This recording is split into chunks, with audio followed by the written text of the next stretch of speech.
Atlas Preservation Incorporated and is considered the leading authority in regard to monument restoration, enjoying a career of nearly 40 years. Mr. Appell stresses the importance of keeping things simple, using only the best and safest techniques to raise, reset, and preserve historical monuments and markers. Through his educational 48-state tour, where he leads both public workshops and private training sessions across the continental U.S., Jonathan strives to meet his stated mission to conserve, preserve, educate, and increase public appreciation for the history that can be found in America's cemeteries. Please welcome Jonathan Appell.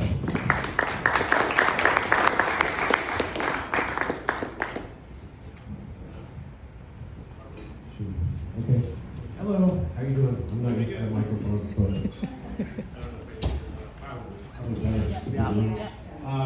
anyway, thanks for coming out. Obviously, you guys are already here for the whole event, but I appreciate being invited here to speak. And it's been a very busy year, transformational in many respects for us at Atlas Preservation. But everything is moving forward in amazing ways, and so happy to be invited back to speak to this excellent group again. So, is it good? The mic? I'm not used to microphones, so sorry about that. But anyway, okay, just a very short background. I've been working on gravestones for a long time, originally as a monument installer. I got into that in the mid-1980s, and that was not a family connection. It's something that I was led into. And anyway, back in the 80s and 90s, I was more of a cemetery contractor for modern work, and I was working in and around many very old graveyards, you know, coincidentally, and that I became more interested in the historic aspect of the graveyards, gravestones, and cemeteries, and so I started to seek out a lot of training and knowledge. And around 2000, I kind of moved into uncharted waters and into specializing in the preservation, and moved away from modern work and never looked back. And along the way, I crossed paths with a lot of different amazing, you know, collaborations and situations, and then I was able to eventually create a company and put everything available under one, you know, umbrella, and it's, you know, Atlas Preservation, as many people probably know. And our company has grown significantly, and so I'm really blessed to have all three of my kids work full time at Atlas, and my daughter's in the back, Courtney, and also her husband has joined us. So we have a traditional American family business.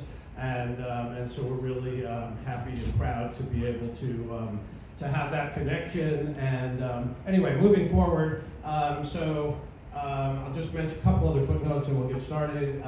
Along the way, I saw the need for more training opportunities, and around a lot of parts of America, there's very few knowledgeable people at all, and there's a lot more in New England. And so I came up with the idea and created something called the 48-state tour. And in the past 5 years, we have a few images later in the show that we're going to touch on, but I've held over 200 free events in every state in the contiguous U.S. to teach practical hands-on skills how to, you know, help restore America's graveyards. And so that's been a mission of ours, anyway, so we'll just launch right into this, and we're going to there's a lot of nuance to this subject, and I will say, even before I start, I'm a big advocate of education and knowledge. There is not one way to do a lot of things. There's many different options, and, you know, there's different products, there's different philosophies, and, you know, with that said, we try to, you know, use the best possible products and do things that are not certainly damaging to the stones and the historic integrity of the site.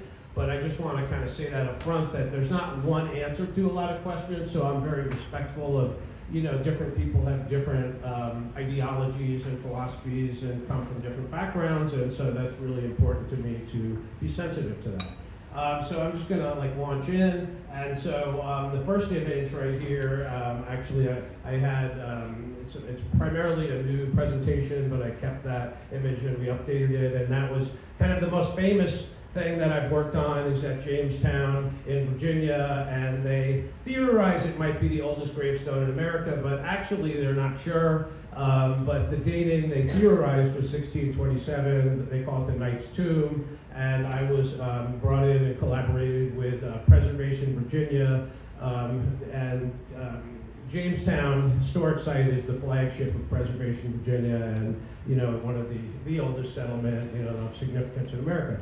Anyway, it was a really interesting project, and I don't have a lot of images of it, but I'm just opening with it here. And so I'm just going to go ahead and get started, and I guess I can look at the computer so I can face the audience.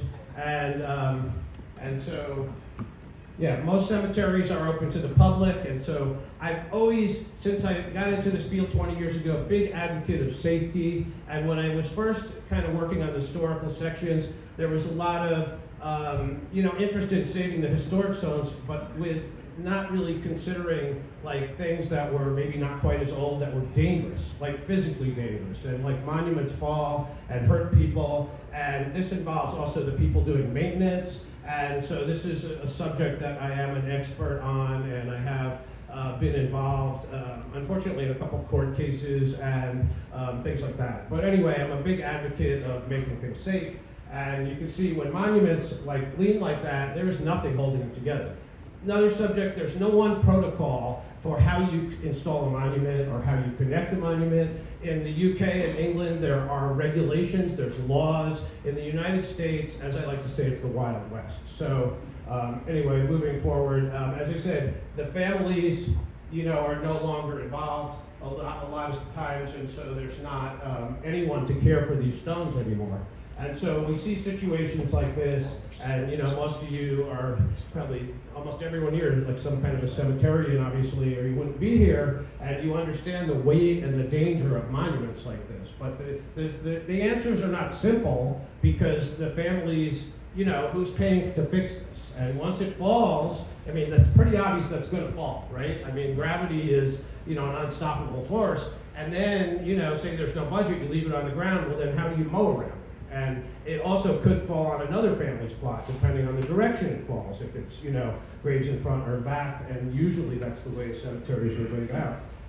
So anyway, just once the lower base is settled, if you don't raise it, and reset it, you can't really do anything about it, and so continue.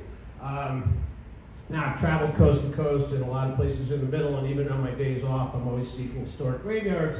And this was a really cool ghost town in Montana that was a historic mining town, and the name escapes me. I didn't do research to refresh my memory, but the close-up, the second shot, shows how somebody made this be upright again. And so we see things like this all too often, and the goal is to get it upright, but then, I mean, if there ever was anything booby-trapped, this is it. And fortunately, this site doesn't get much visitation, but it speaks for itself anyway. So I mean, you can't make stuff like this up, and I have crazy amount of photos. So finding the photos to use is the biggest problem. And I have 50,000 photos that I'm working with here, and I don't even go back to the ones that were negatives because it's just too much.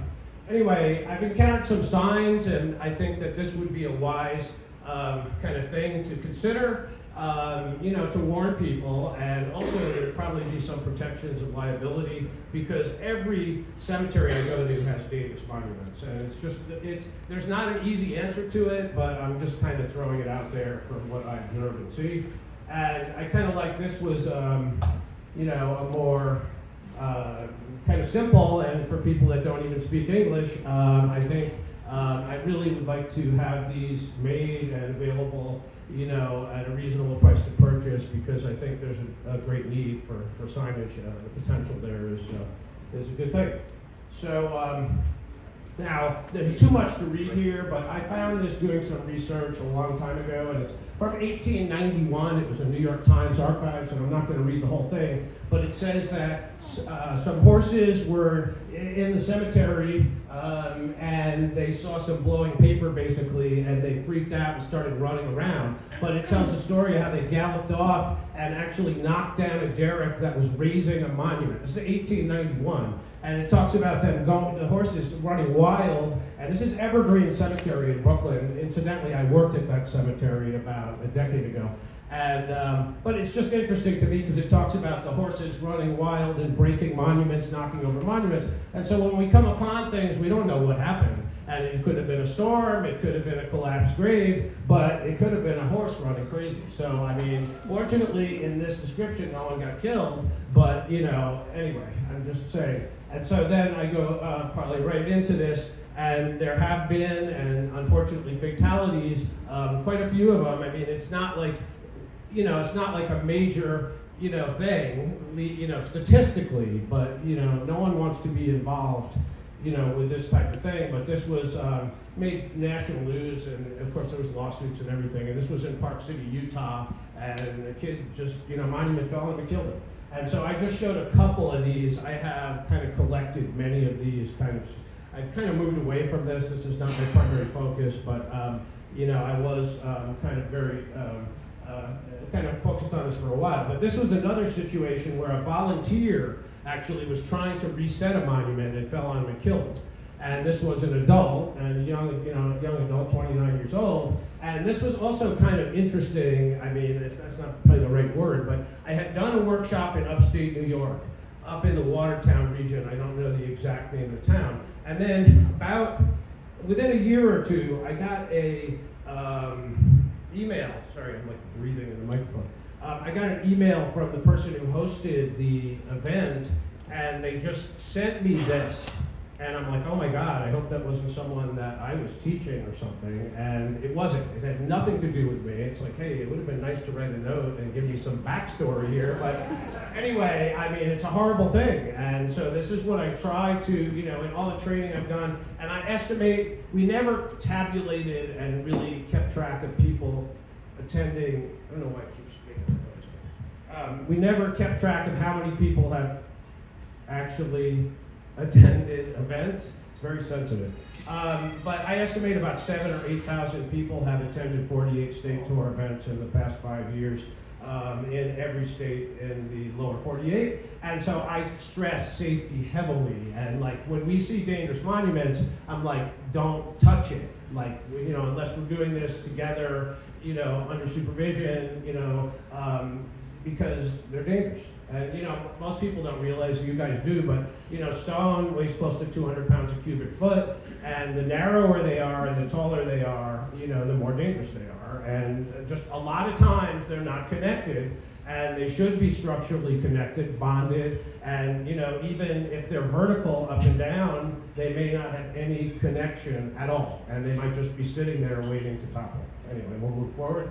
And so here's a really cool historical shop, and I love the photos of the, you know, yesteryear when kind of the heyday of the monumental industries were, you know, post-Civil War up until about World War I or World War II era. And anyway, you know, we're talking about families used to visit the grave sites a lot more. People didn't tend to move as much. People didn't tend to retire to Arizona and Florida, and there was much more connectivity with, you know, visiting your family plot and holidays and everything. And so people were more aware of the condition of the monuments, and they had more of a connection, you know, and caring for them and everything. And so as we moved away from that, you know, and also then in more recent history, you know, toward cremation, then everything has significantly changed. And so we'll move on.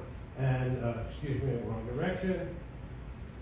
Okay, so we kind of jump off of that, and we'll get into touch on cleaning. And you know, we're going to cover a bunch of subjects here. And if gravestones are unreadable, then they lose their historical context, and you know, you lose the genealogical record. Maybe there's photos of them, and we don't have to get into a pro and con thing about it. But you know, if you're unable to read the monuments, they lose the record, as I said, and you can't tell what kind of stone it is. And so we'll go on and show some worst case examples. And certain types of lichen are very aggressive and detrimental to the stone. I find that I found these coast to coast. I've seen them in California. I've seen them everywhere in the middle. But they like to attach themselves to granite and slate more than marble. And lichen is a very primitive organism, and it digests the stone. And so if they attach themselves long enough, the stone can be obliterated completely. So some people are like, hey, just use water. Well, water will do nothing. And so in these situations, and there's not one situation, but I'm just making that point. And so now hard water staining is a huge problem in the western states. It's not a big deal around here. The water is not that hard, but also we have rainfall. And once you get it, the first time I discovered this, I was doing a workshop in Cheyenne, Wyoming. I got hired by the city of Cheyenne, and it's crazy because I went back and I saw this was like 2006, and so it's almost 20 years ago. And I went out there, and all of the stones had all this staining on them, and I'm like, what is going on? This isn't stuff growing on them. And I'm like, where is this coming from? And everyone seemed a little perplexed. They didn't really give me any information or have a backstory. Well, anyway, on day 2 at the event, it was a 3-day workshop. It was sponsored again by the city of Cheyenne, Wyoming, but it was also open to the public and for a fee-based attendance. And so I was there in the afternoon, I believe it was on day 2, and late in the day the sprinklers came on.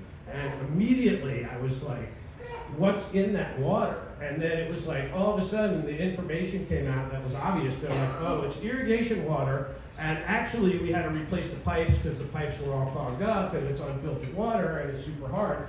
And the lime scale was incredible. Anyway, we'll come back to that in a minute. So then rust and copper staining are, more rare and specific, but they, leaching out of stones. Copper's very hard to remove from marble. And then graffiti obviously is a unique situation, and we'll touch on that as well. So I'll just continue and then we'll come back to that. But as I already mentioned, in certain types of biological growth can be very aggressive. And again, there's not many books on this subject. I'm working on improving that, but I have a lot of irons in the fire. But, sometimes they talk about using the gentlest means possible, like only water and a brush, but that won't really do anything for this, and in fact, that's probably harmful. And so, anyway, we'll continue. So, now I'm just kind of jumping around a little, but here's a before and after. And we've gone through a lot of evolutions, but we have invented and developed some products, and I'm not doing an advertisement here, but this was cleaned with our product, Endurance Restoration Gravestone Monument Cleaner. So this is a monument that I encountered in Wyoming, in Douglas, Wyoming, when I was on the 48 state tour. We did an event that day, and then later in the day, during the event we did some cleaning too, but we were resetting monuments and I was teaching. And so then this was an example. The whole monument, and we have videos of this, was the color of the left side. And this is an example of what that calcium lime scale does, and it completely smears over the stones and disfigures them. And sometimes it makes them even hard to read. It's crazy the levels of the staining that can occur from irrigation, sprinklers. And it depends on the location of the sprinklers. What's worse also is it's become known if the sprinklers are not programmed or set up properly, they can, if they come on when it's still hot during the day, especially on black monuments, and they do this on a regular basis, they can start to cause cracking in the monuments and actually break up modern granite monuments. So the sprinklers can be very damaging, and we've observed this in many different states, especially in the western states. But anyway, this was cleaned with a product that we also developed called the hard water stain remover, and these are all under the Endurance Restoration brand, which is our product brand.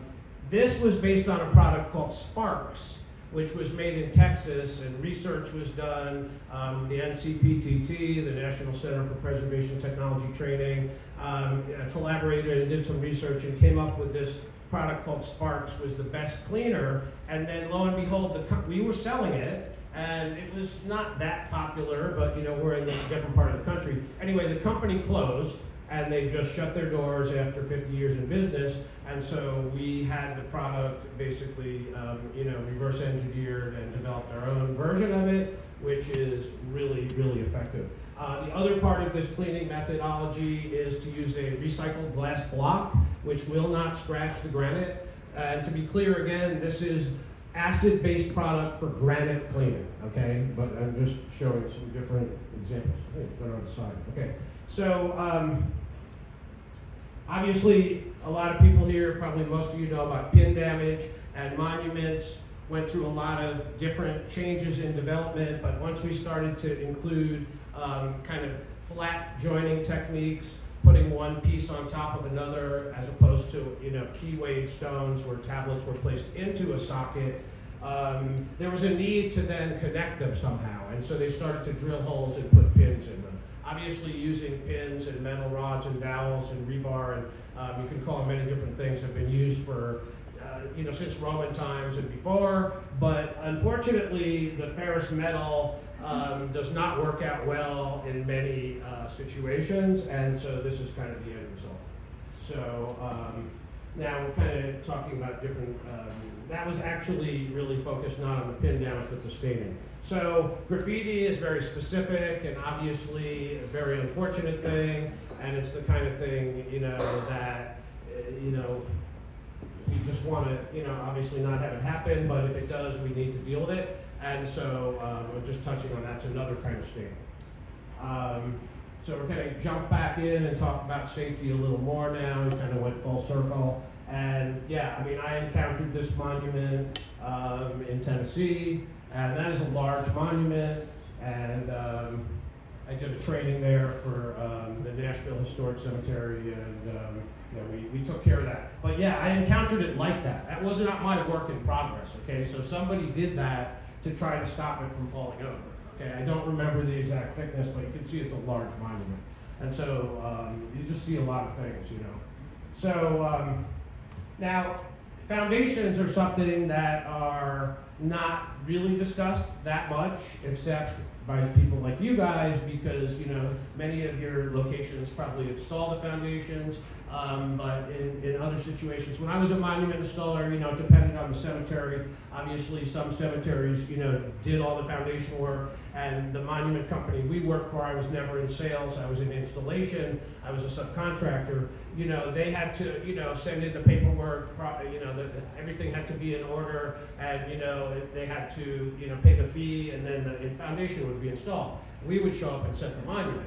Other situations, we had to go install the foundation ahead of time, you know, in the smaller cemeteries. That was a separate job. We didn't do that the same day, not with a monument at least, okay? But when we're encountering things like this, I did a big project in Virginia, and a lot of the foundations, you know, the foundations vary, but they, you know, historically there was no protocol, and a lot of time I'm finding slabs of stone there actually, just chunks of stone. That was the whole foundation, but they're irregular shaped chunks of stone, and you know, so without frost heaves, and without, you know, freeze thaw, and, you know, digging graves beside it or tree roots, they're just tipping over on their own. And then of course hillsides, and we'll get into that next.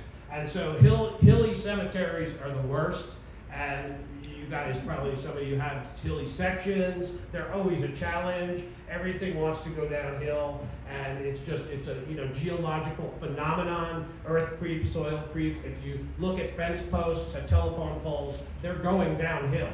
And it's just a matter of how fast and when, and so that this is the force you're trying to oppose. But you can, it's a great example. I mean, as the hills get steep, I did an event over a decade ago, and I know the time frames, it blurs, but I know Atlas was founded about a decade ago, and this was well before that. And this was in Wheeling, West Virginia, and they told, and really, really hilly. If you've never been to West Virginia, there's no flat ground in the whole state. I mean, there's a couple locations where you find some, you know, a spot to land a helicopter maybe, but like it's tough climate there. Anyway, this particular cemetery, they told me on a couple occasions that monuments had toppled, and then they went all the way down the hill. We're talking like the logs in Swiss Family Robinson, if anyone remembers that scene. And they went all the way down the hill into the city road. I'm not talking about the cemetery road. I'm talking about the road on the bottom with school buses and whatnot coming by.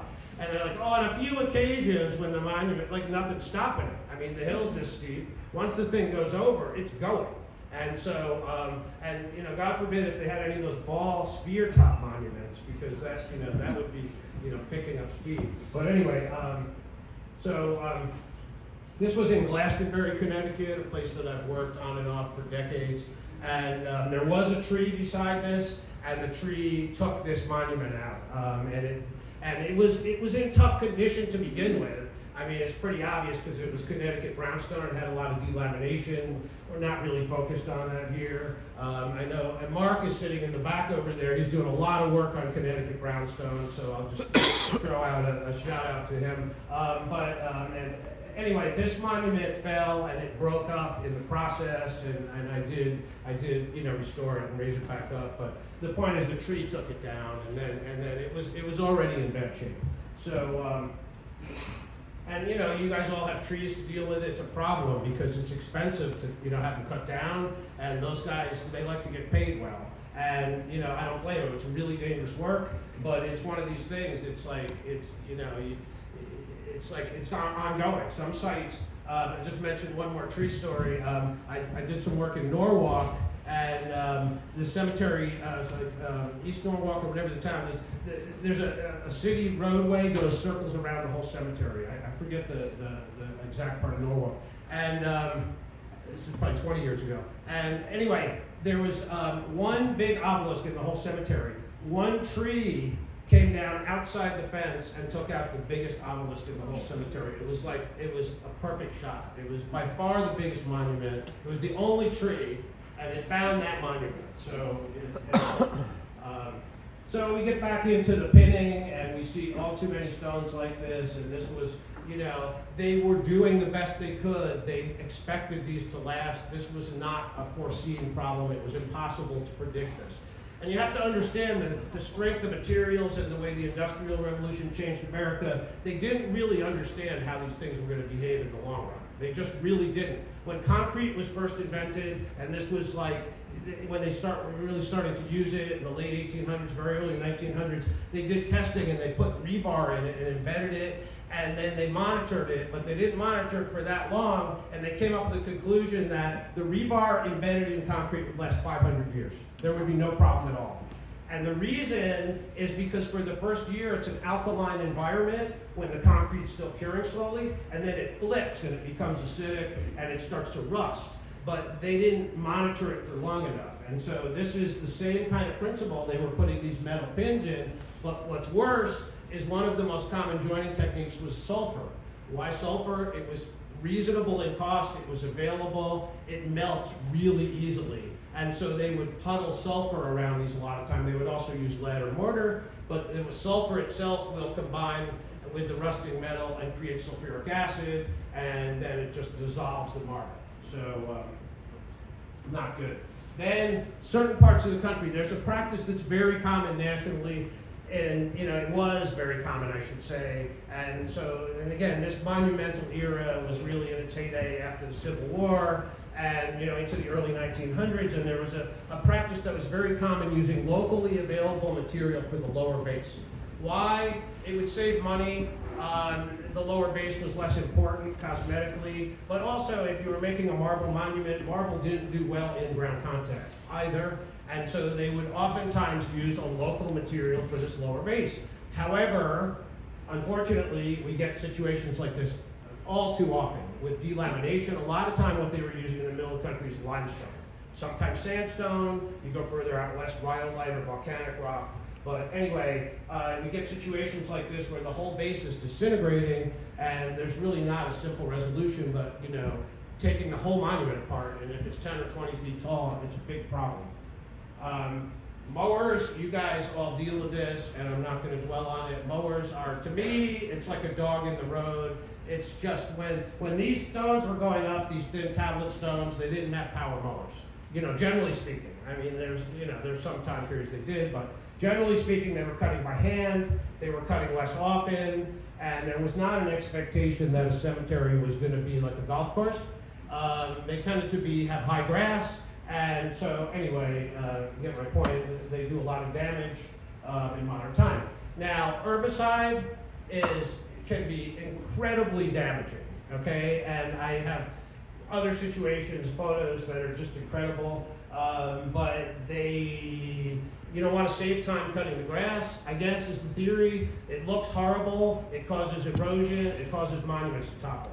And so if you're going to use it, you got to use it wisely. And I mean, the photo, speaks for itself. I mean, you see these cemeteries like that where they get carried away and they just keep spraying the stuff. On top of the stuff, the fact the stuff is toxic to the humans, and then it makes the dirt toxic. Another factor from the NCPTT, it is acidic and damaging to marble and historic stones. It's not really a debatable subject. So those were granted anyway.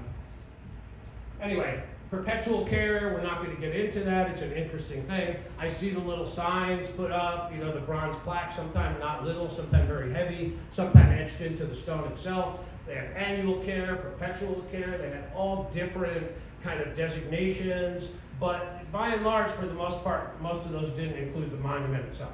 That was more like you were, cutting the grass or trimming the hedges on the plot. And anyway, so we'll continue. And so that's the question that we get into, who is responsible? And so, a lot of times, there's all different situations, but, in modern times now, municipalities have taken upon themselves when they end up with cemeteries. A lot of time, churches become defunct and the town ends up with it. Different states have different regulations, but a lot of times all they do is cut the grass and then it just continues in a downward spiral. So the question is, who is going to kind of, help resolve this? And so then moving forward into the 48 state tour that I created, the goal was to teach people practical hands-on skills, all over the country, because I go to little towns in the middle of nowhere and there's no professional, there's not even a monument company within, an hour drive in some places. And so who are you hiring to fix the stones? So trying to just, help offer guidance. So this monument, I just encountered, and let's see if this works now. I embedded a little video. I wanted to do more of that. So if I hit it again, will it? Yeah, there we go. Okay, so this was this was only about a month ago, and this was in Knoxville, Tennessee. So it's broken in two places, and look at the angle it's leaning at. And this is very close to like the city roadway, and it's sort of a park setting. And so yeah, anyway, I'll show a couple more images. So during the course of the workshop, this was sponsored by the Tennessee Historical Commission of the State of Tennessee, and we worked on about 6 or 7 monuments, and we had actually rain challenges in the morning. The first day, it was a 2-day event, a Friday and Saturday, I believe. And anyway, everyone got involved, and it's interesting, I had people travel to this event because it was free, but the goal, the state of Tennessee was hoping it was teaching people in Tennessee. I drew people in there from New York, Florida, Georgia, North Carolina, Michigan, Minnesota. It was crazy. People came from all over the country, and everyone was really appreciative of what we did and what they learned. But yeah, there's the monument we were just looking at.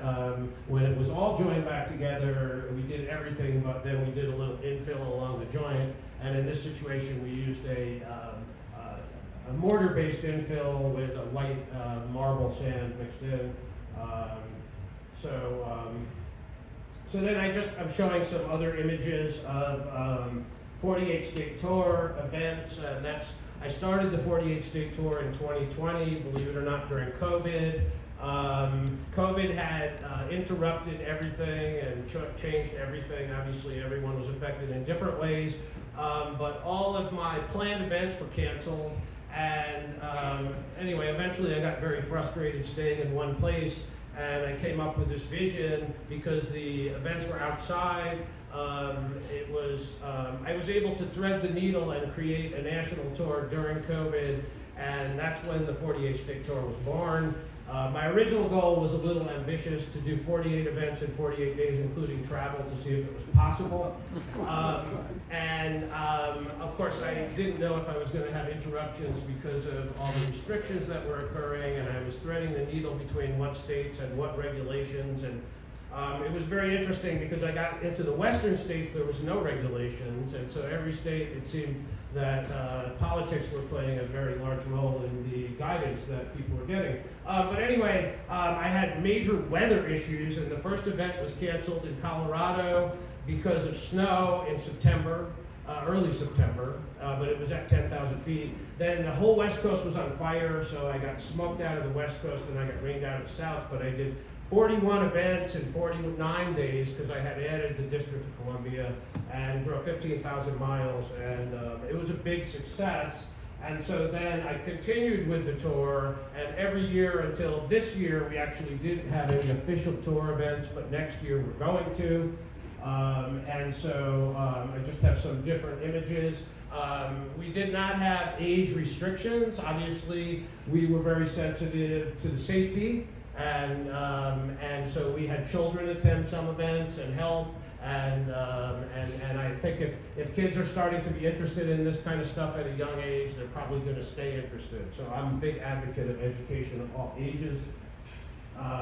And so you can see not even sure where this event was, but looks like it was a hot day.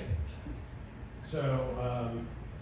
And here's just another group after we, reconstructed a couple monuments. People are very proud to have helped and learned, and that's the whole goal of the events.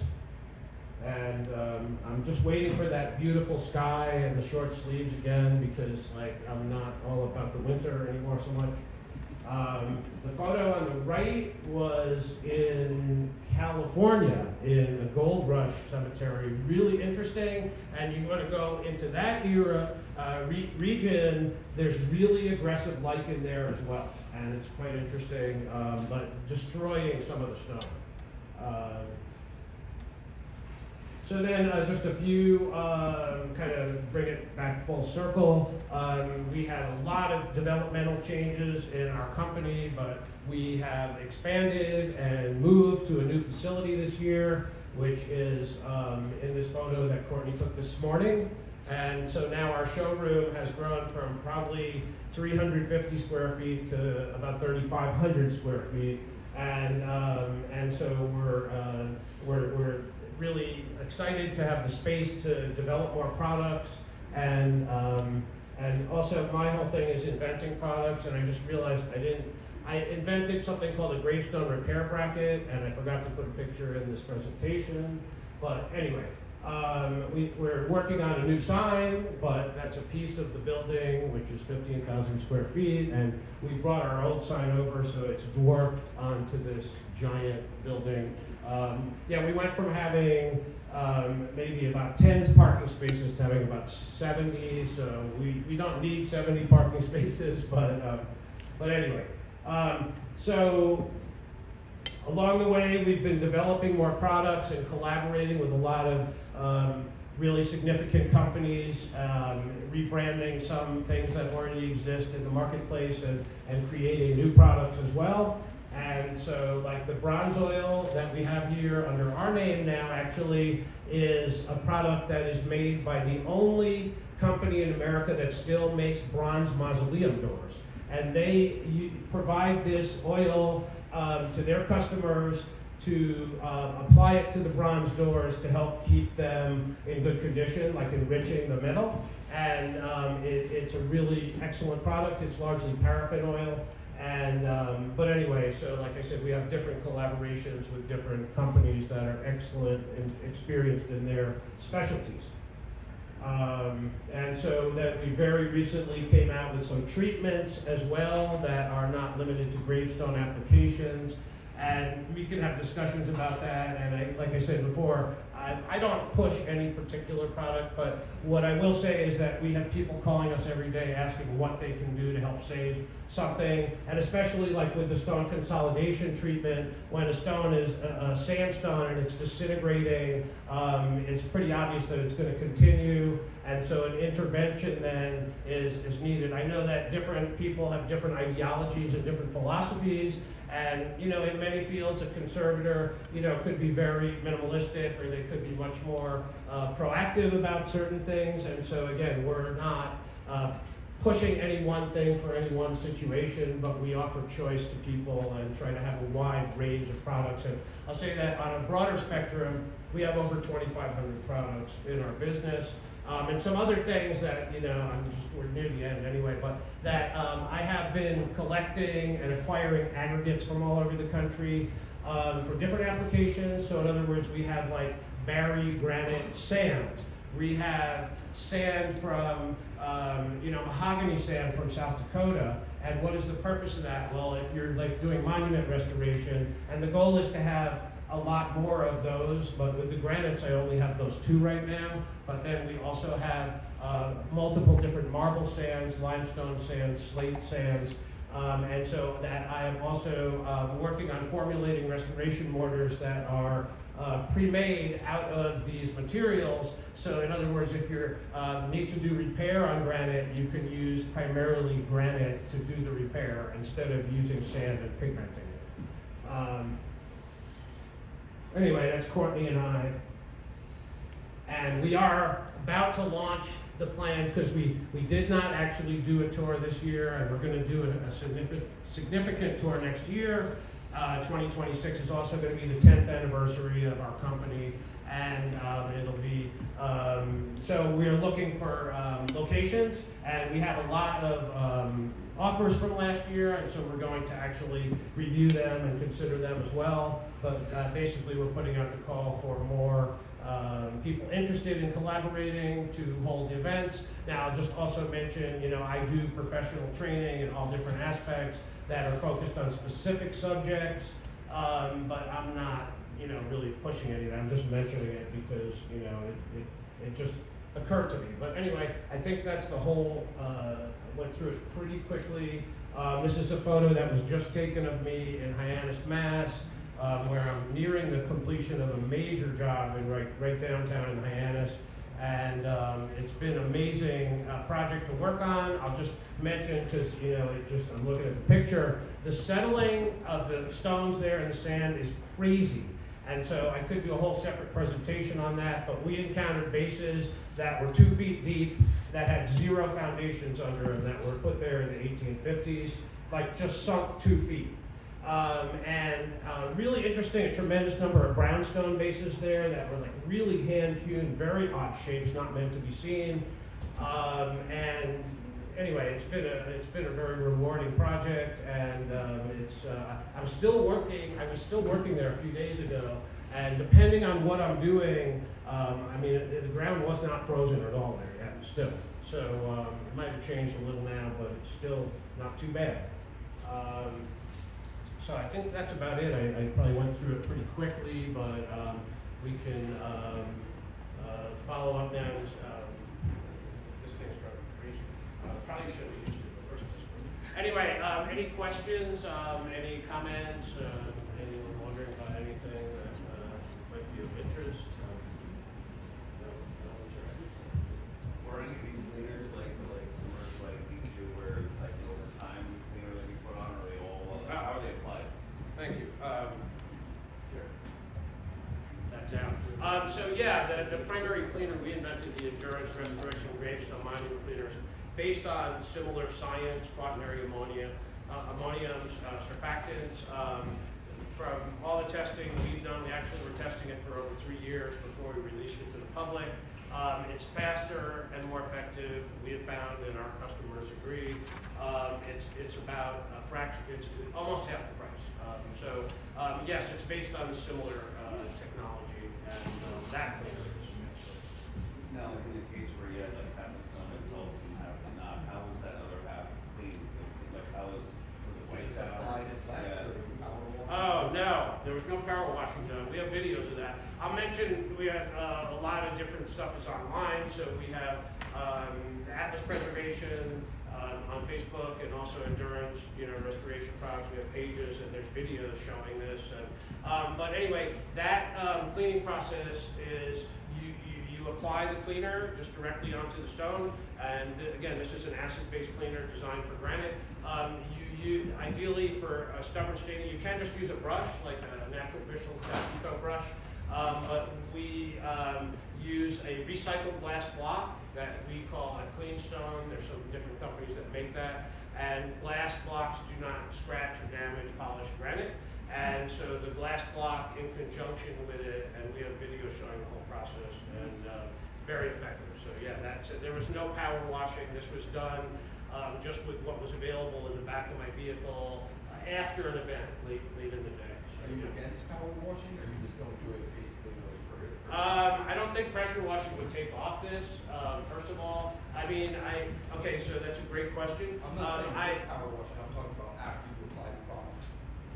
Well, so it's like a multifaceted thing. First, I'll just take it apart in pieces. If they're historic stones that are fragile, we don't want to pressure wash them ever because it's going to be potentially damaging to the stone. If it's a modern granite, and what modern means, I mean, 1900 or whatever you want to call it, if it's a stable granite monument, you can pressure wash it.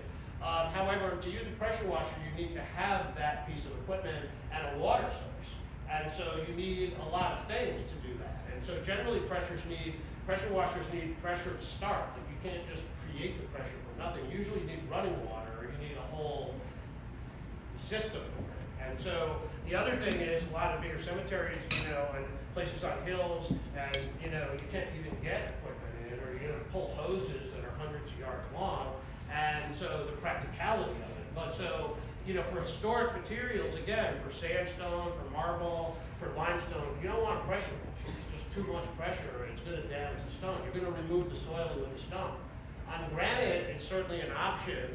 However, I don't think that pressure washers work on this. They don't work. I know they don't. I mean, maybe if you go so hard, so close, but then you could be damaging the granite. So, yeah, you need something to break down that limestone. It's significant. Yeah, I'm never just power washing, but I use on modern granite.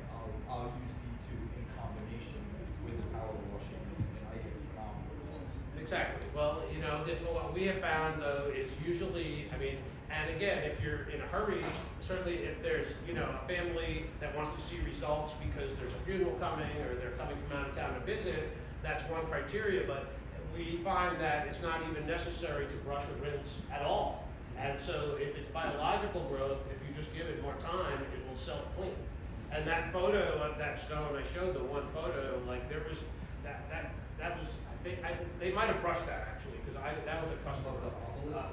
Yeah, they might have. There's no power washing. No. There's no pressure washing anything that we don't work with that. We don't have any pressure washers. So we discourage that. And again, if it's modern granite, that's a different situation, but that's not our primary focus.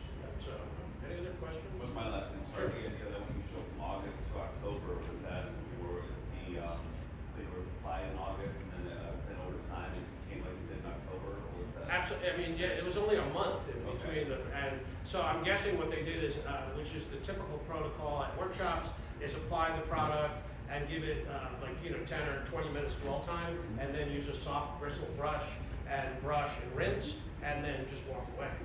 Some people put a second application of the cleaner on. That's up to them. That's not necessary. But and then yes, that's what that was. And so that's all that was.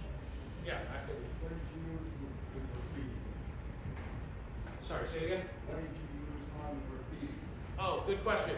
We have a number of graffiti removers, but the most popular one has a quirky name. The company is called Graffiti Solutions, which is not that quirky, but the product itself is called Elephant Snot because it looks like snot. And it's made in America. It's a small company that's up in Minnesota. I know the owners. In fact, I collaborated, and I have some video of the owner, Gil, who came to my event I held in Stillwater, Minnesota, and did a graffiti removal demonstration as part of the 48 state tour. But anyway, elephant snot is biodegradable, and it is specified a lot by the National Park Service because they can actually use it on the Washington Mall, and they can rinse it off and it can go into the storm drains. Biodegradable does not mean that it's not going to hurt your skin or your eyes, okay? But it does break down with water, okay? But it is safe to use on all monumental work, including marble. and it is quite a popular product, and we are distributors of graffiti solution products. Elephants not being the most popular. Yeah. I know there was an instance a couple years ago in Massachusetts where someone poured some oil all over some stone. Yes. And I forget if elephant stout was used for that, but there's some sort of oil absorbent that can draw out the oil. I forget what that product's called. So I don't have a one go-to product on that, but oil can be very tricky and difficult to remove, and it depends on the stone it gets on, obviously, and to some degree the type of oil it is and the dwell time as well. You know, that generally speaking, oil, a lot of time you're using poultices, and also that what they had to do in Washington, D.C., actually after the protest where I showed that one image, is that they had to increase the dwell time tremendously. In other words, the dwell time is the amount of time, at the time you let it sit on it before you rinse it. Because usually the graffiti remover, they would be like 5 minutes, 10 minutes, maybe a half hour, but they were leaving it on overnight. And they were putting like a layer of plastic over it so that it didn't evaporate and dry. And so that could be effective. But oil's very tricky, but usually like a poultice is the most common thing. And we do actually have a poultice product now that is pretty much designed for that, but it's not like for like an entire monument. But I have encountered situations like this, and I mean, I hate to say it, but, and this is, it's kind of comical, but I remember this occurring, 40 years ago, and someone told me the story, and their solution was they oiled the whole monument, and then it matched. So, I'm not saying I did that, but anyway, you have a follow-up? Yeah, just when people are using that bronze oil on the doors of the mausoleums, Yes. be careful not to let it drip on the ground. Absolutely. Yeah, we warned people about that, and I agree completely. And so, yes, you have to be aware of the fact that oil, just like, if it gets on your clothes, it's staining. But that's another, in fact, we're not targeting one. I'm an expert in this field, but we sell into many, many fields. And so, like the poultice product that we recently came out with, which is, we call it like a spot remover. Like the most common application would be a granite kitchen countertop where someone gets a little oil on it because people think that stone is impervious, to everything, like, a piece of glass or something, but it absorbs and it will stain the stone. And it'll stain any stone, granite, even if it's, dark or light color, whatever, polished or not, it'll stain it, it'll get through there. And so the principle of a poultice is longer dwell time, and as the poultice dries, it draws the staining out if it works properly. But oil is tricky, and it's a challenge. Do you get into any of where there's pieces of a monument missing? Absolutely. So All the time. we have a very, very prominent, it's a beautiful work of art. It's a huge angel with Right. wings, and she used to be pointing up to the sky. Right. And the hand, it's just like broken off in the middle of the Anything arm. can be The hand's gone. recreated. That hand's gone. I am not a stone carver. We have Karen over here who is carved stone and does some carving work. I don't know if you do three-dimensional, that type of work, but I'm sure you have connections into that world. I mean, anything can be fixed if you want to hire a professional to do it. You're gonna have to slice another, piece on, make a template. You wanna mention, you wanna jump in on that at all? I understand you would need a stone carver to recreate the hand and the arm, but the arm is thin. How would you ever attach it? That's a challenge, and so generally something like that would have to be pinned, carefully with, and Does then. it work there? Possibly. You could definitely possibly damage it, but this would be, assessing the situation of the strength of the material before you undertook the project. Depends on how much loss there is and, what the particular situation is. But if there's a will, anything almost is possible. I was down at Oak Lynn Cemetery in Atlanta, Georgia, about 15 years ago. A tornado came through there and did some major damage. This is right, it's a view of Atlanta. It's elevated if anyone's ever been there. It's a beautiful cemetery, very historic. And I was there a few years after this tornado had come through. And this tornado, it like some obelisk, it just came right off. But anyway, there was a really famous monument there that had a very, very wealthy family had imported the upper sculptural elements from Italy. There was Carrara marble, and that statuary came down in that storm. Well, they meticulously reconstructed it, and you could not tell. It was like a flute kind of thing, or there was like a lot of ornate, decorative work, and they did an amazing job. But there's people that have that kind of level of expertise and bring that back to their shop inside in a climate controlled environment and recreate that. And I'm sure there's some little bits of infill and things, connecting the pieces, but largely it was done with actually splicing in stone. Any other? Yeah. Can you, maybe not, but can you talk a little bit about, you've been to so many different states, who comes to these workshops? What kind of folks come? Have you seen any sort of demographic shifts? I'm just curious. Cemeteries or just a private Volunteers. Great question. Kids.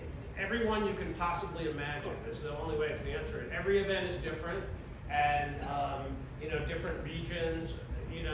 There's different types of people to some degree come, but we've crossed paths with virtually everyone. What I don't see a lot of is monument companies, because they already know everything and they're experts, so they don't generally come. But no, the host is the cemetery itself, but sometimes, the historical group in town gets permission to be at the cemetery, but the cemetery itself is not actively involved. Other situations, they are, and they're really into it, and they're the ones hosting it. As far as who actually comes, there's a growing interest in this field, and a lot of it is about people that want to clean gravestones, but there's a lot of people doing more than just cleaning, and so there's just all different there's people that I've crossed paths with so many people, but Mark was one of them in the back, and he started coming to my events, and then he worked with me a bit, and then went off eventually and started his own business. They sought additional training as well. So I get a lot of that too. I get a lot of people who start retirement businesses and things, they're still working, but they're getting ready to retire. They're working on the side. So I attract people that are really actually have a financial interest in learning. But then there's just a lot of volunteers who just want to make sure that they understand these principles, so they're not going to damage anything. It pretty much runs the gamut. And the thing, it starts out with like a walking tour that's really historical, and so that attracts. It's just more of an informational thing and a discussion, and it kind of touches on the different types of materials and the regional patterns we see there, and the local stone that might have been used, and just so many different factors. So it's just a very wide range of people that are interested in the subject matter. But great question. Yeah. Once you do a cleaning of a stone, how long are you finding until it needs to be done again? That's a great question. Unfortunately, like everything, there's incredible nuance. So, the type of stone has a factor, but the bigger thing is the region you're in. And so it depends on your rainfall, and that's going to be the biggest specific factor. But even localized, if you're under a tree or you're in the open, and so I'm assuming you're talking about the cleaning of biological growth, like the mold and the lichen and things. And so generally speaking, we're going to see the effects of a quaternary ammonia-based solution being really successful for a couple of years, and then as time goes on, slowly in some regions, much faster than others, you're going to see a reoccurrence. And so that's also why we get the question every day is what can we do to help keep it clean longer? And actually, there's some other products that are in the pipeline that will be additional options, but to do a post-cleaning treatment is would be another methodology to extend the clean cycle. But then there's pros and cons to that as well. But anyway, yeah. Following up on that, I have a lot of people ask me after cleaning, can we seal it with something? Exactly. So, great question. Nothing that we encourage is a sealer, certainly, and so they would be more of a breathable water repellent. and there's plenty of science behind this. There's different ideologies and different feelings about it, but I will kind of take go in a little bit different direction. That generally speaking, if you clean a building, you're not going to walk away with it without doing some type of treatment after that. Now, tremendous harm has been done using inappropriate, materials, but the key thing is we don't want to seal anything because we don't want to trap the moisture in. So something that is a breathable water repellent, or has stone consolidating effects if the stone is deteriorated, could be highly beneficial. But we definitely don't want to seal anything. So, but anyway, there's no one answer to that. But yeah. How do we find out where your events are going to be next summer? Oh, great question. And do you need a place in Vermont to go? Definitely interested in a place in Vermont, and so we have a separate website for that, but it will also be promoted through our primary website, which is atlaspreservation.com. But we have a 48 state tour website as well. And so the first thing is, but to get into that, to send a submission in, we're going to be putting right at the beginning of 26, we're going to put a call out for submissions. And so there's certain criteria, that we're looking for. And we've tried to be more inclusive. And so we've had events that had problematic logistics, shall we say? In other words, nowhere to park, or it wasn't good for a group because we don't know how many people are going to come. But another thing we realized is that we need some type of a restroom. People can get a portable one, or if they need to. But it's a problem when people go to a site and they, it's just you could use your imagination. But anyway, so that's that would be the website for the event, but we'll be promoting it through all different channels and Facebook, and so it'll be hard to miss. We'll be planning the tour, but the first thing is finding the locations that are appropriate. And again, we have a lot of submissions already, but we're going to reach out and look for more, and then we're going to actually follow up with everybody because we didn't do a tour this year, and see if they're still interested, and if so, we're going to consider them obviously as well. We're not going to eliminate them because we never moved forward this year due to logistical challenges. You're about to raise your hand. I've been to 3 John's tours in definitely want to come up to the cemeteries, and the town is great. It puts on a great show. Thank you, I appreciate it. How does the setup between you and the cemetery work? The cemetery is basically just coming in and you're charging the people that are attending, or does the The cemetery? 48 state tour is completely free, and we didn't charge anyone anything. So I've done 200 free events in every state in the country, and I didn't get paid one dime, other than a couple people gave me a tip because All your they travel wanted to. costs, you pay those yourself. We funded the whole thing. We had we've had a few sponsors that have, helped us a little bit, but we funded 95% of our company. The first tour I pretty much paid for myself personally. But our company has funded it as a goodwill mission. It's not a 501c3. We didn't actually, I would be interested in the potential to spin it off into that and, collaborate and kind of, work with someone else if someone else had,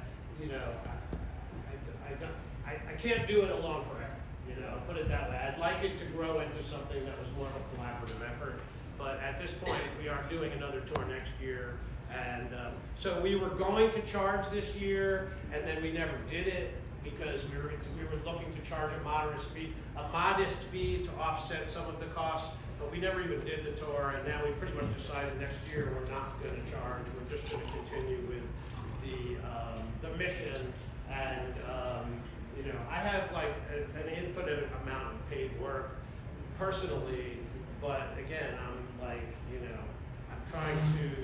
I had the theory of working less, but it has not manifested. It's kind of gone the other way. So, and the challenge is trying to get help and train people, and the problem is not a lot of people want to work it.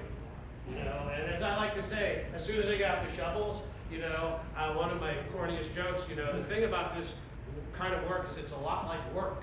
And like, you know, like, and a kid, 16-year-old kid looks at a shovel from a lot of parts of the country, and they're like, they don't know which end is up or which end is down. I mean, but then it's interesting though, because I've traveled everywhere. I mean, you go into like areas that are more like farming and ranching still, or like in North Dakota where they're actually doing mining and stuff.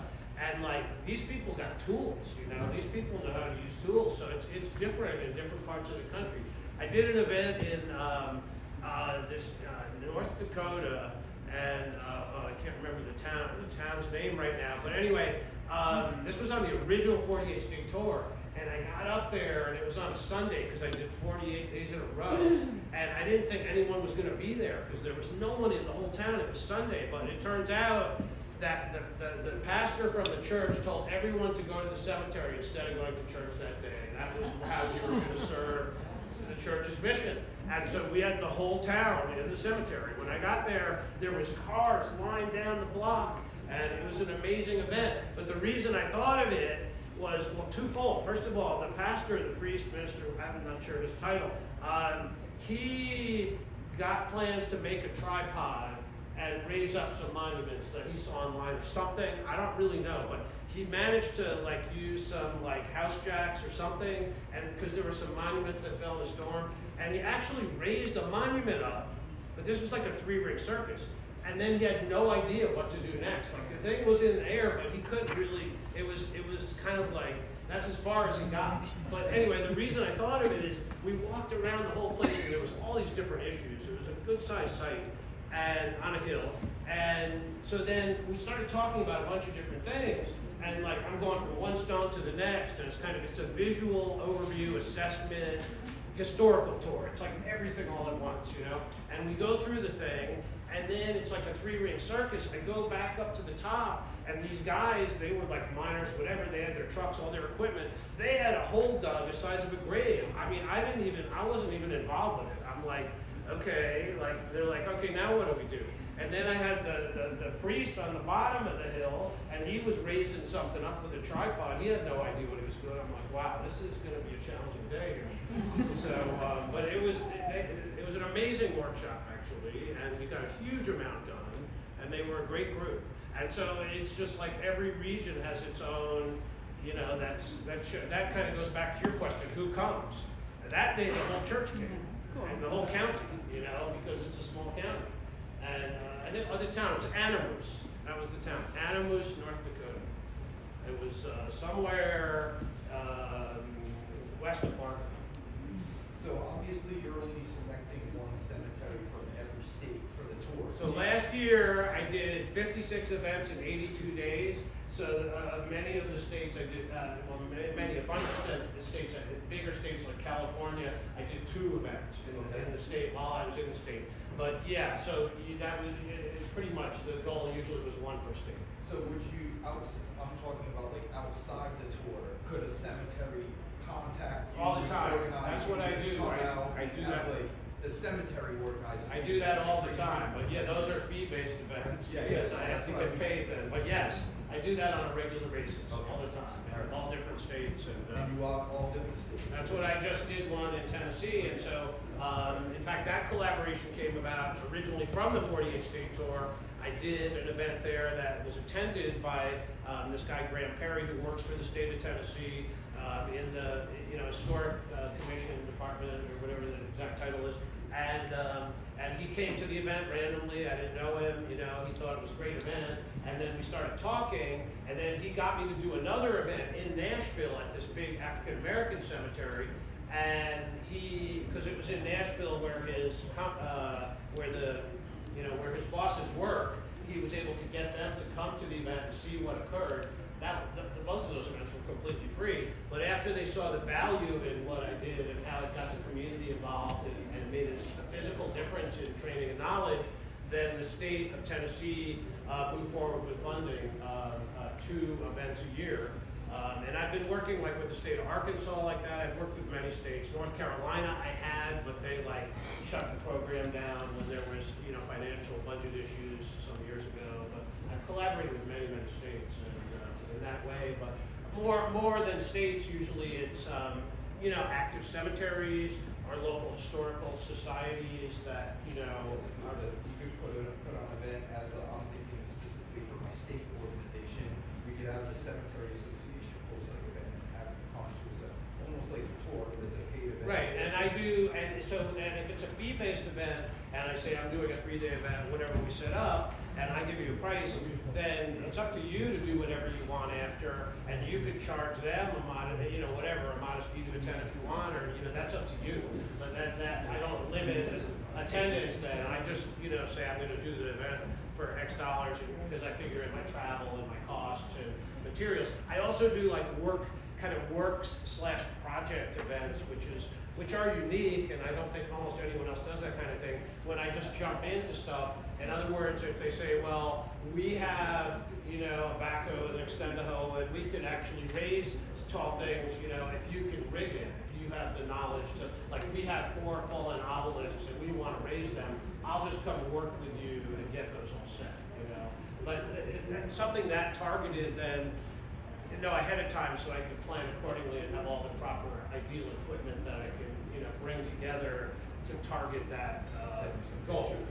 Yeah, so that, you know, because I carry rigging stuff, but not an infinite amount, and not for really big stuff, and, you know, so, you know, that. But, and I do a lot of projects too that are, you know, unique and bad access, and I found renting like small rubber track excavators is an excellent method for raising things that aren't incredibly tall if there's a lot of them.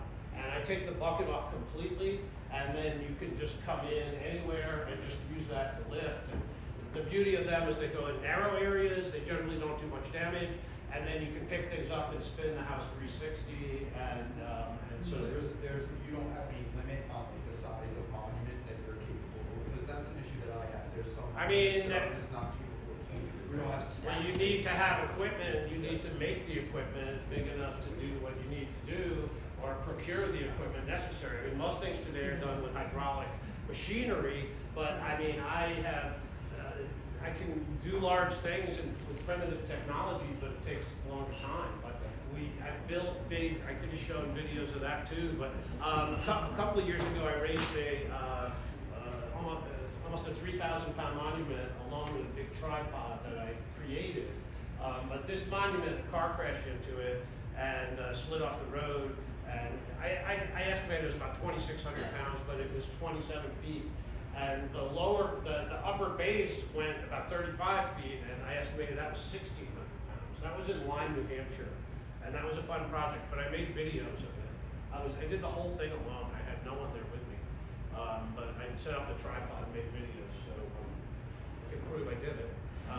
What material pin did you use to put the pieces back together, and what would you use to do the event? There's too much nuance to that, but I can just say that we're not using ferrous metals.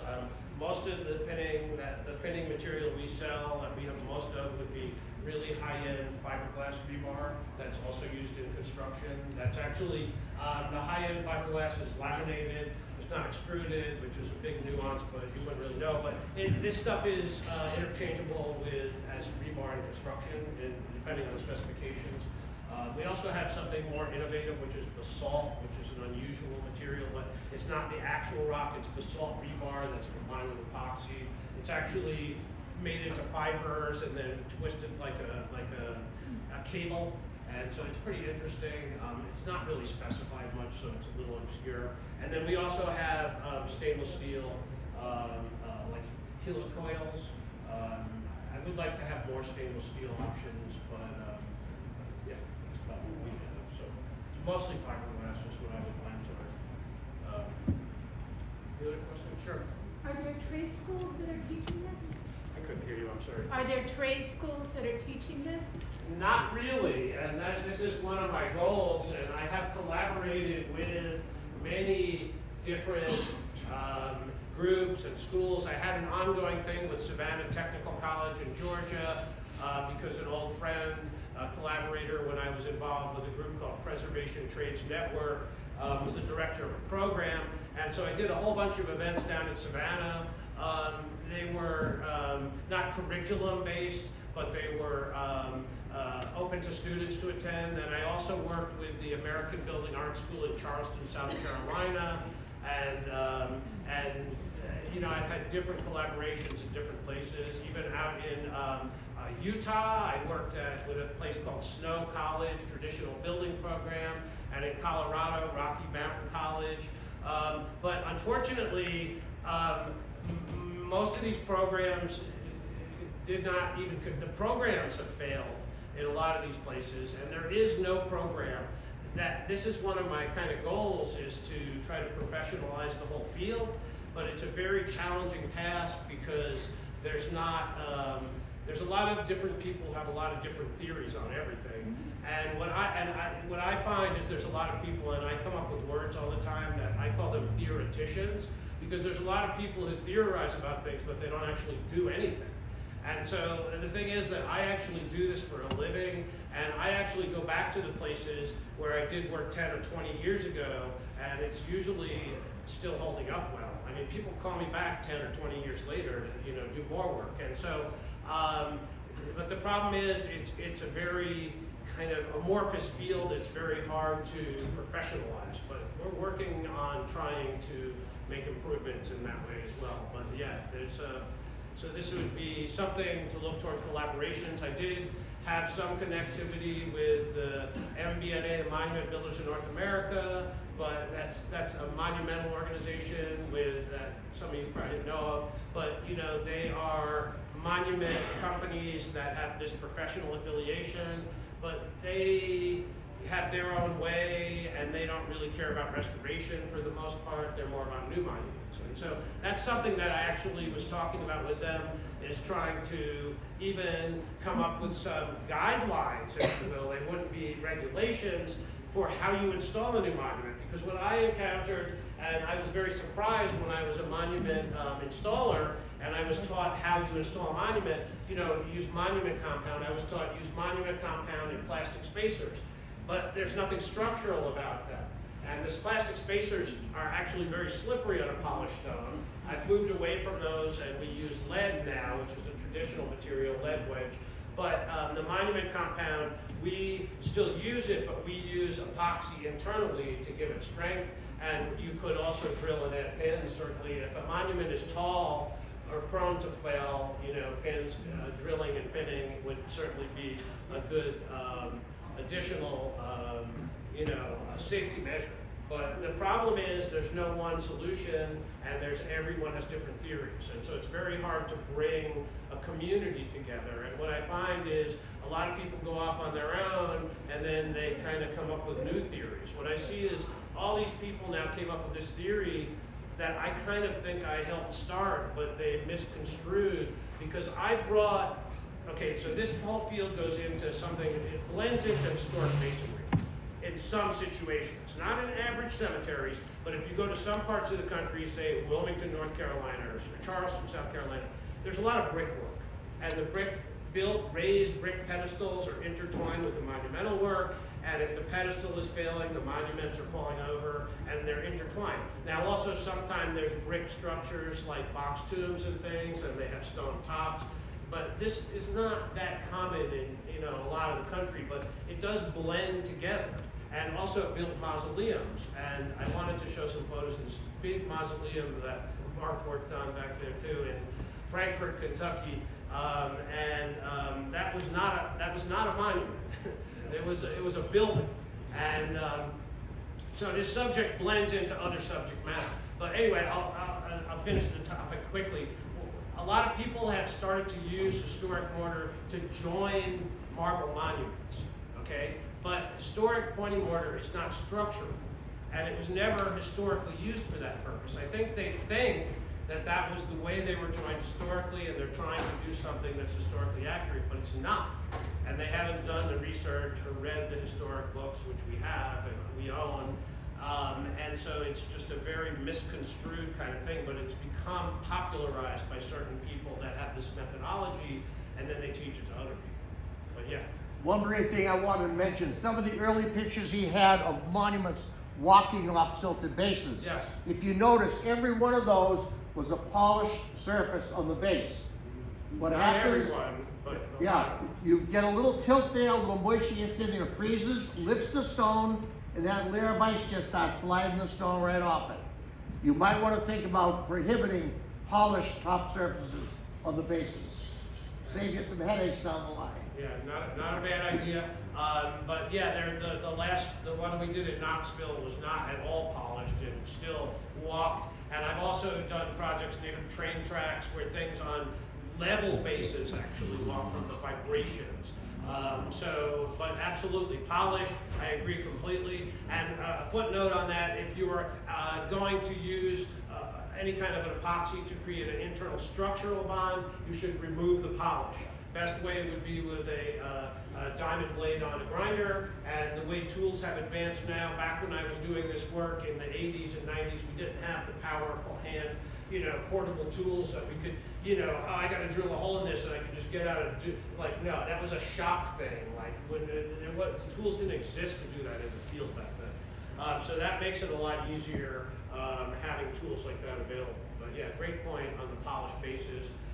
And that has to do with the design element, but yeah, it does add to the slippery factor, no doubt. And the most slippery ones were the imported stones, and I was in the field when they started to bring in the stuff from China, but before that, all the black polish, the really dark black polish was coming from sometimes South Africa, but mostly India. And that stuff was so slippery, it was so, and the crates they put that in were like this hardwood with these giant rusty nails in them, and they were really hard to get out of the crate. And so I still remember those monuments anyways. Any other questions? Well, great questions, great interaction, appreciate everyone.